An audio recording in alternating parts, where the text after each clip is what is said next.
Hello, dear fans, friends, and subscribers. Welcome to the Daily Cricket Show. And on this show, it is going to be just cricket news, but definitely some matches that I will be talking about. Well, we'll be looking at West Indies Tour of England, which has just started today with the first match, and West Indies are definitely done. I would say it is an encouraging start for West Indies at 309 for 8 against Essex, which I would briefly talk about. And India A actually dumped Afghanistan A in the other one. So Afghanistan A consecutively losing their ODI matches here in the Tri-Series in South Africa. And also we'll have a look at some cricket news. But let's start off with the West Indies versus, as I said, West Indies starting their tour of England. This was the first tour match which was played against Essex. And let's have a look at the West Indies card. For West Indies, it was an encouraging start, one could say, as they closed at 309 for 8 at stumps on day one in this particular match.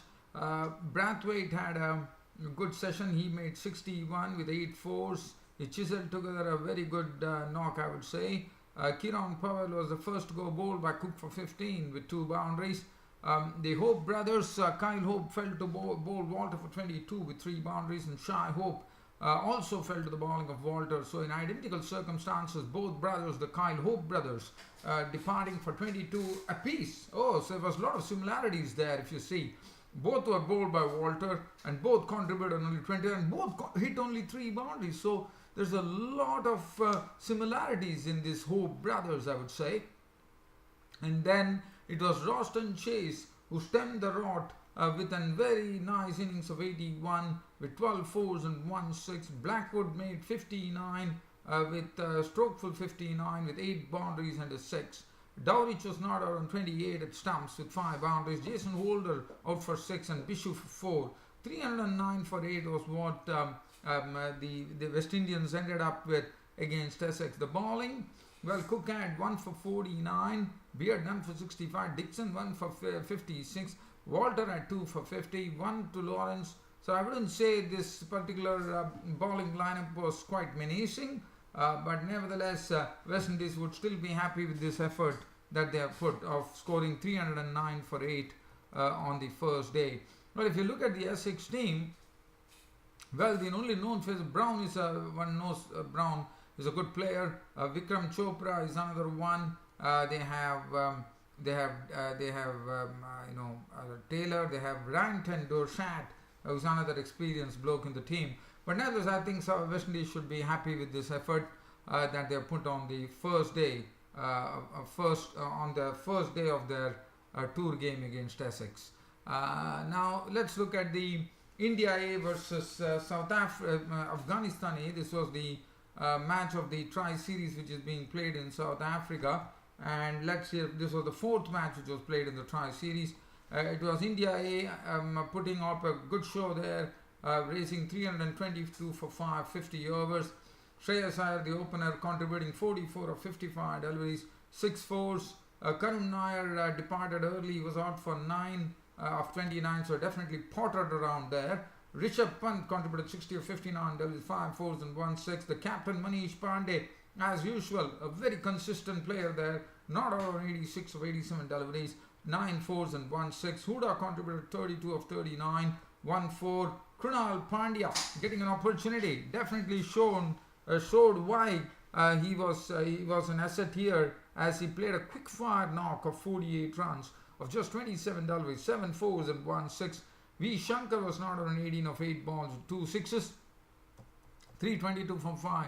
The bowling from Afghanistan, Farid Ahmed done 46, 1 for 58 for Mohammad Ibrahim, 10 overs, 1 for 58. Nawaz Khan, I was on 76, Ahmadi run for 28. Sharfuddin Ashraf, I think, did a good job, 10 overs, 248. Nabil Azran 2 overs, 14. Rahmat Shah 1 for 14. As far as the Afghanistan A were concerned, they were faced with a very big total of 323 to chase as against South Africa, as you would remember. And the Afghanistan A, well, the only top scorer happened to be Najmullah Zadran, who is a real talent, no doubt about it.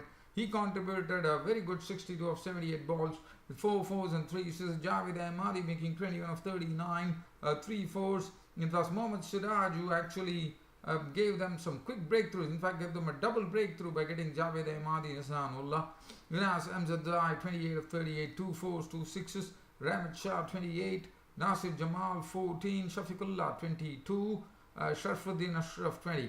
And so 209 for 9 was the final tally for Afghanistan A. And the Indian bowlers could easily defend the target of 322 with Mohammad Siraj in the top. 8 overs 3 for 49, bowled excellently. 9 overs 2 for 35 for Siddharth Kaul, also did a fine job. Basil Thampi 10 overs 1 for 40.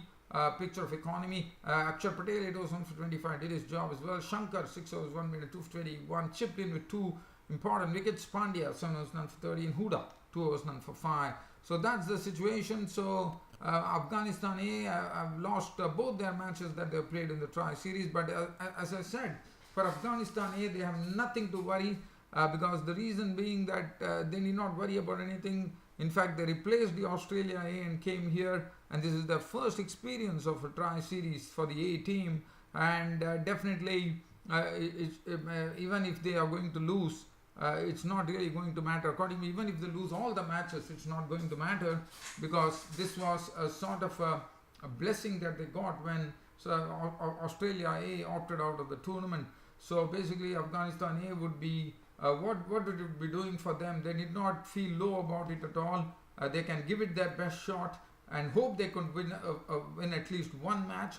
But even if they don't, it does not really matter because at least they would feel proud that they had an experience of playing in a tri-series here in South Africa. And I think that is going to do them a world of good, no doubt about it, in the future. As far as other headline news is concerned, New Zealand, it seems they're going to drop one. New Zealand have a very tight schedule, no doubt about it. They have West Indies coming in, Pakistan coming in, and so New Zealand also, as you know, there is the much touted the day-night test match which is coming up is very, very important. It's the first home day-night test which is going to happen between New Zealand and England, and was supposed to be played at Eden Park, but unfortunately that is still not really confirmed due to whatever the problems that's going on, I would say.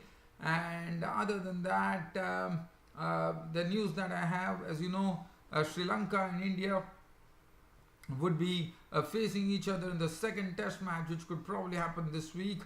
And for that, Lahiru Thirimane has come back for the SSC test. So on the Sinhalese Sports Ground, the Sports Club ground in Colombo, where the second test between India and Sri Lanka will be played, Lahiru Thirimane has made a comeback into it. This is the second, I think this is probably his second or third comeback for Lahiru Thirimane. So he's the one who has made the cut to the Sri Lankan team.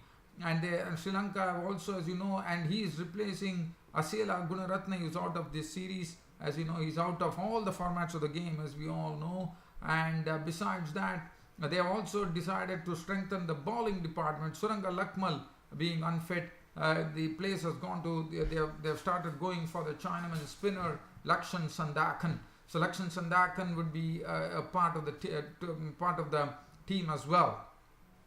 Other than that, so I think it really strengthens them. There's no doubt about it. But one has to really see as to what strategy Sri Lanka comes up against India in the second test match of the SSC.